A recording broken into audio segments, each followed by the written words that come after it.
पहा नवीन एपिसोड्स एकदम ad free.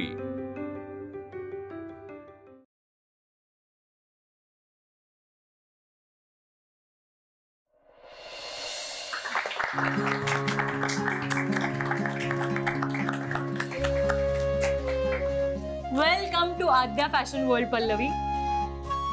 Thank you so much अमूल्य।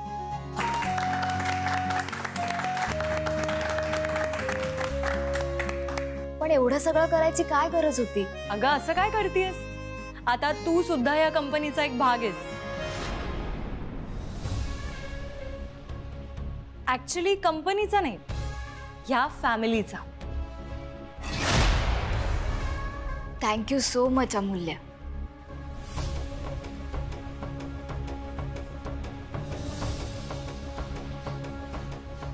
मॅडम मी चहा नाश्त्याच्या व्यवस्थेचं बघतो। हो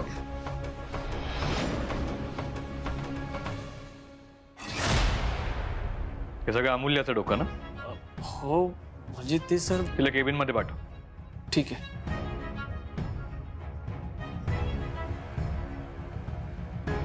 आज कोणाची तरी नोकरी जाणार बहुतेक।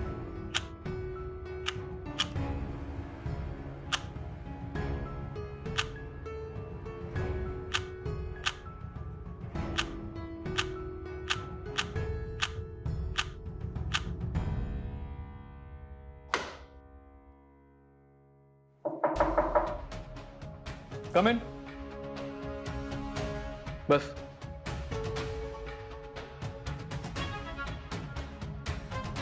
मी आस्क यू हा काय प्रकार आहे? कोणता?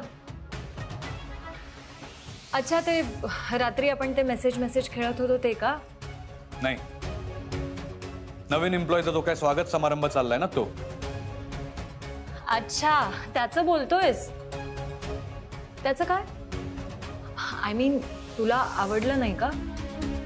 ज्या दिवशी मी ऑफिसमध्ये जॉईन झाले होते त्या दिवशी मला मिळालेली ट्रीटमेंट आठवलं? प्रत्येकाला असं वाटतं ना वेदांत की आपण नवीन जागी काम करायला गेल्यावर आपलं असं वॉर्म वेलकम व्हावं। या ऑफिसमध्ये वॉर्म वेलकम तर दूरच, वॉर्मथच नाही। त्याच दिवशी मी ठरवलं की ह्या ऑफिसमध्ये ह्यानंतर जो कोणी जॉईन होईल ना त्याचं एकदम छान स्वागत करायचं। हे तूच ठरवलंस? हो, मग कोण ठरवणार? सगळे असे सॅड चिडके चेहरे करून बसले तर काम कसं पूर्ण होणार? कामात मन लागायला आजूबाजूचं वातावरण प्रसन्न पाहिजे, मोटिवेशन हवं। कामाचा योग्य मोबदला, इन्क्रीमेंट, बोनस हे मोटिवेशन कमी आहे का? महिनाभर काम केल्यानंतर मिळणारा मोबदला पगार असतो आणि प्रत्येक माणूस त्याकरताच काम करतो, पण त्याला त्याच्या जॉबमध्ये इंटरेस्ट वाटावा। रोज उठून तेच काम नव्याने करण्याची इच्छा निर्माण व्हावी, उत्साह राहावा, म्हणून वॉर्म वेलकम हा। तू राहू दे ना तुझ्या ऑफिसमध्ये कोरडेपणा। आद्या फॅशन वर्ल्ड मध्ये येणाऱ्या प्रत्येक एम्प्लॉईचं आम्ही असंच स्वागत करणार आहोत। इनफॅक्ट त्यासाठी वहिनीने पण होकार दिला। तसं तुला तुझ्या ह्या ऑफिसमध्ये जर कुणाचं चांगलं स्वागत करायचं असेल तर तू माझी आयडिया घेऊ शकतोस। त्याकरता मी तुझ्याकडून मोबदला सुद्धा नाही घेणार। उलट मी त्या सगळ्या अरेंजमेंट्स ना एकदम अशा आनंदाने उत्साहाने करेन। तुमचं आगत स्वागत बँड बाजा सगळं झालं असेल ना तर तिला काम पण समजावून सांग आणि ते पूर्ण करून घे तिच्याकडून। Yes sir. येऊ मी?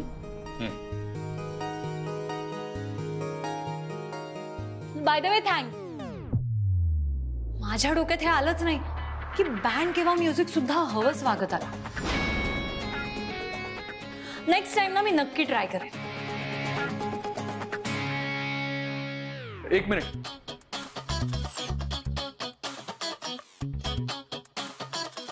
जीवा म्हणजे काय? शिवा? ते काल रात्री मेसेज केला होतास ना चिवा, त्याचा अर्थ काय? Good night. व्हॉट? हा, गुड नाईट। कोणत्या भाषेत चिवा म्हणजे गुड नाईट? फ्रेंच।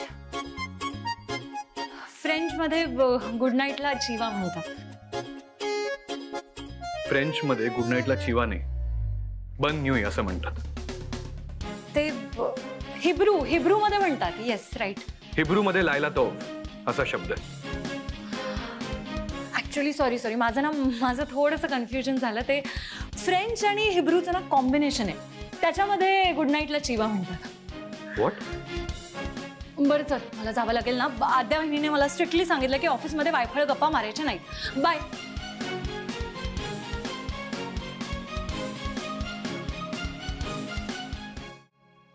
या या या. नमस्कार. तुमचीच वाट बघत होते. वेळात वेळ काढून आलात तुम्ही.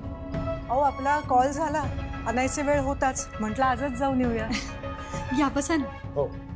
या.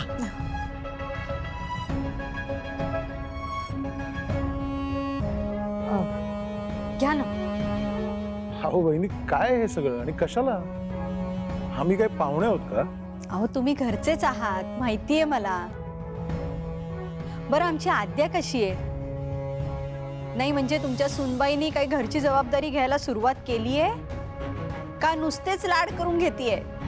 नूतनताई, आद्या माझी सून नाहीये, माझी मुलगीच आहे. खूप समंजस आहे ती. बाकी वेदांत काय म्हणतोय? माझ्या कानावर त्याचं नाव येत असतं सारखं. नाही म्हणजे चांगलीच प्रगती केली त्याने व्यवसायात. हो, त्याला कामाशिवाय दुसरं काही दिसत नाही. आणि विक्रांत काय म्हणतोय? नाही म्हणजे सावरलाय ना तो, की अजूनही? नाही नाही, म्हणजे वेदांतनी त्याच्यावर जबाबदारी टाकायला सुरुवात केली ऑफिसची. शिकेल हळूहळू. आणि कसं आहे ना, एकदा कामात रमला की विसरेल सगळं. आज विक्रांतला काही कामासाठी मीच बाहेर पाठवलंय, आपल्याला बोलता यावं म्हणून. आपण या विषयावर आधी बोललोय खरं तर, पण मग मीच म्हटलं थोडा वेळ जाऊ द्यावा.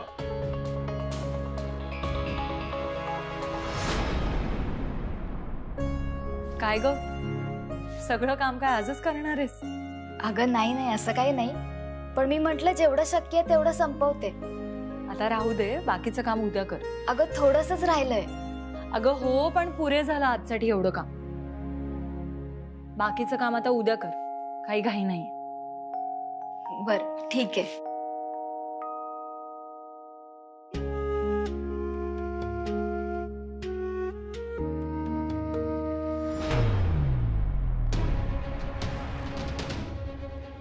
पल्लवी, अगं हळू, तू बस येते.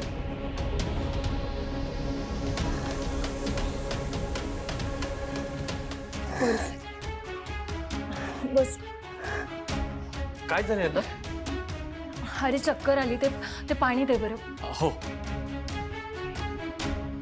हे घ्या. हे घे.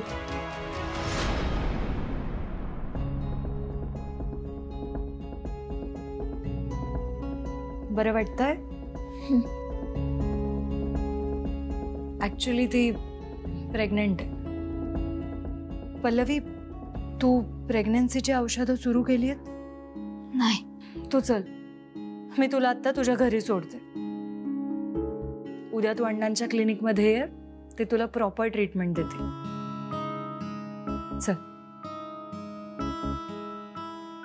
थांब, मी घेते.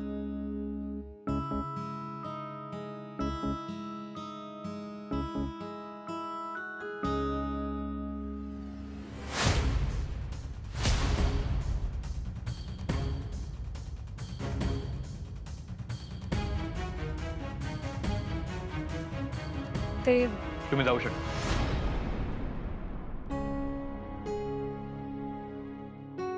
चल.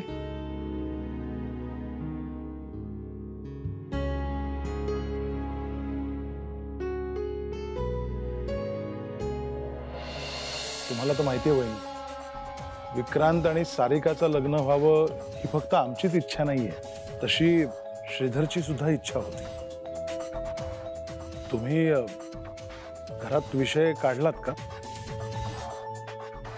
म्हणजे काही ठरलंय का? वेदांशी या विषयावर बोलणार होते मी, पण मग विचार केला तेव्हा वाटलं माझा निर्णय योग्य आहे, म्हणून मग नाही बोलले मी त्याच्याशी. मला आवडेल सारिका ह्या घरची सून झालेली. बघा, म्हटलं होतं ना मी तुम्हाला, वहिनी, सारिका या घरची सून झालेली तुम्हाला आवडेल हे खरं आहे, पण वेदांत आणि विक्रांतचं काय? ह्या गोष्टी मुलांना विचारून नाही ठरवणार मी. याआधी एक चूक केली त्यांनी, ती पोटात घातली मी. अहो, तुम्ही मला सांगितलं नसतं तर मला हे सगळं कळायला खूप उशीर झाला असता. नाही म्हणजे मुलं मोठी झाली आहेत, पण आपल्यापेक्षा लहानच असणार आहेत ना ती, आणि त्यांना कुणीही फसवू शकतं. आणि विक्रांतनी वचन दिलंय मला की तो मी सांगेल त्याच मुलीशी लग्न करेल म्हणून. उत्तम. पण वहिनी, विक्रांतचं मन आरतीमध्ये गुंतलंय, त्याचं काय?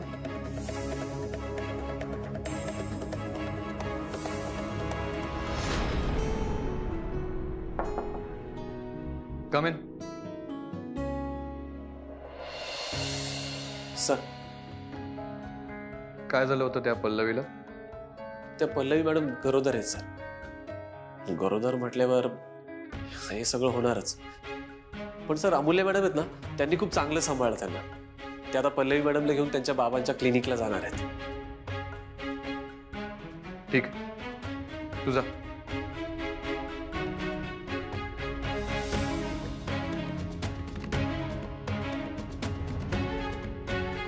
काय सुरू आहे माझ्या ऑफिसमध्ये? आणि हे जर असंच सुरू राहिलं तर काम कसं होणार?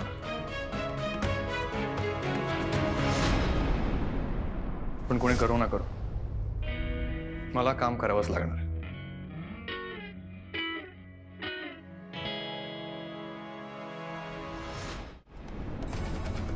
ते शक्य नाही. आरती या घरची सून होणं शक्यच नाही. ज्या मुलीमुळे माझ्या मुलांनी जीव देण्याचा प्रयत्न केलाय, त्या मुलीला मी या घरामध्ये पाय सुद्धा ठेवायला देणार नाही. म्हणजे ही सोयरीक आम्ही पक्की समजायची ना वहिनी? हो, पण माझी एक अट आहे. हे लग्न कधी करायचं हे मी ठरवणार. आणि कसं आहे ना, आद्या आणि सार्थकमुळे ही घरं जवळ आलीच आहेत. आता सारिकामुळे अजून जवळ येतील. माझा निर्णय झालाय, सारिकाच या घरची सून होणार.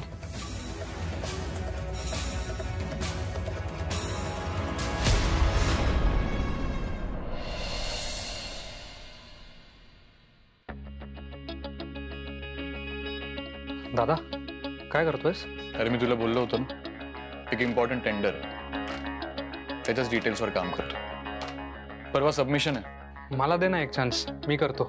चान्स? विक्रांत, विसरलास का तू? मी हे तुलाच देणार होतो.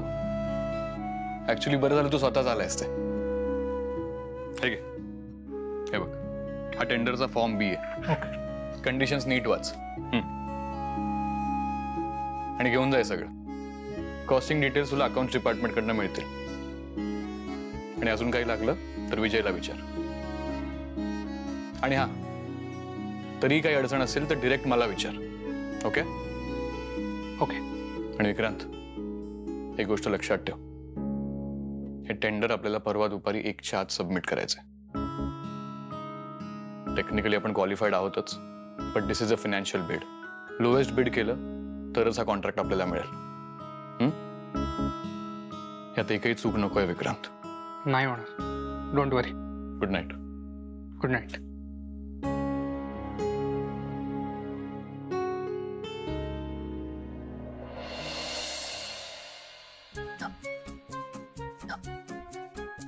कोण इतकी आठवण काढतंय ग?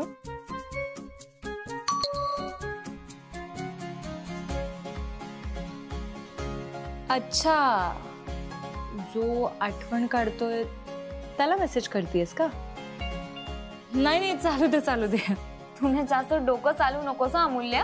अगं आता डोक्याला कसं बंद करणार? अगं मी नील पॉलिश लावते ना, मग त्यात लक्ष घाल. तसं माझ्या लक्षात आलाय एक बदल. कुठला बदल? हेच की आजकाल तुला नेल पॉलिश लावावं असं वाटतंय. रोज कॉलेजला जाताना असे 4-5 कपडे ठेवून बसतेस, मला विचारतेस की कुठला घालू कुठला नको घालू. मग का असेच जायचे का मी आधी कॉलेजला? नाही म्हणजे आधी छान छान कपडे घालायचीस तू, पण आता जरा बदल आहे ना. या तयार होण्याला काहीतरी कारण आहे ना, किंवा कोणीतरी कारण आहे है ना? असं काही नाही आहे अमूल्य. नेल पेंट लाव मुकाट्याने. ताई अगं आज आहे ना अण्णांच्या क्लिनिक मध्ये ते पुरुषोत्तम गुडपल्लीवार आले होते. ते जेल मधून बाहेर आलेले ते? हा तेच. पेपर मध्ये बातमी वाचली होती मी त्यांची. अगं तुला माहितीये ते लहान मुलासारखे घाबरत होते इंजेक्शन.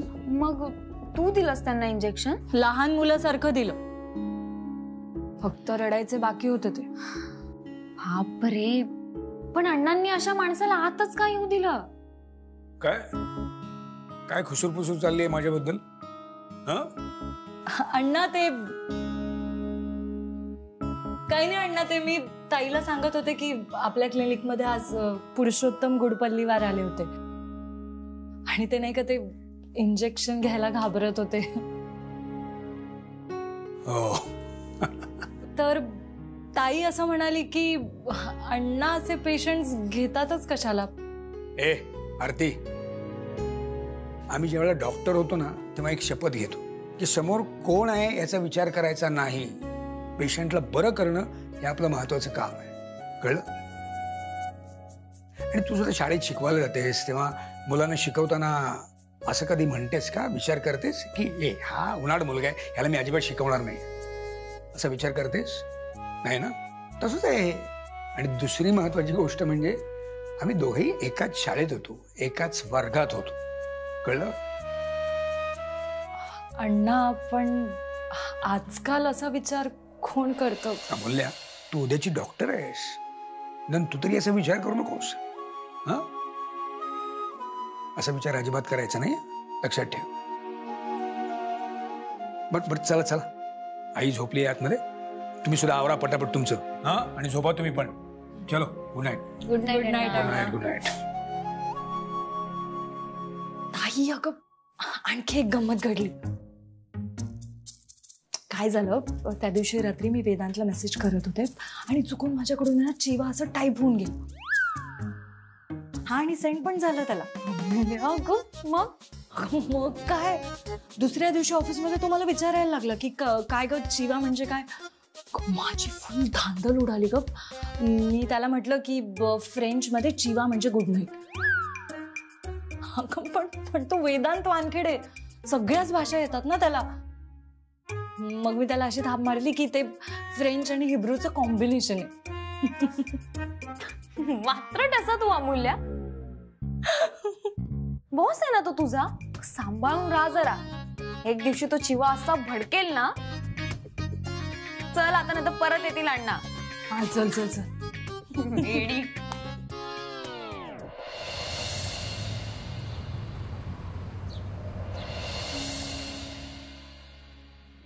आरती मॅम, आरती मॅम. काय काय बुरे, एवढा धावत का आलेस? इंद्र म्हणा ना मॅम. का? भुरे तर क्लासमध्ये 3-3 आहेत. बर, तर काय झालं ते सांग आधी. हा मॅम, माझी ट्युशन घ्याल का घरी हे विचारायला आलो होतो.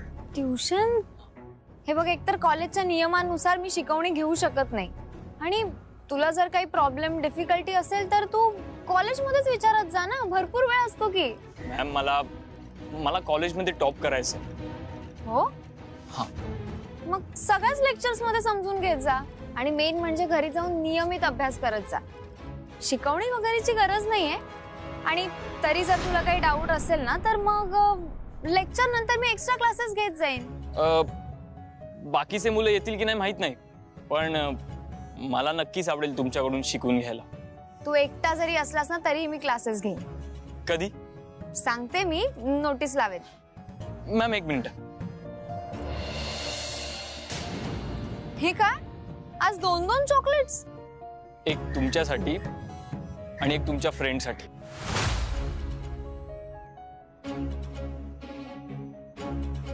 काही गरज नाही, एकच दे आणि उद्यापासून तेही आणू नकोस.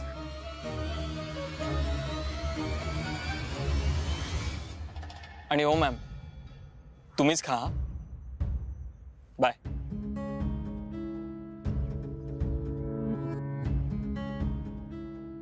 विक्रांत कसा काय नाही आला आज?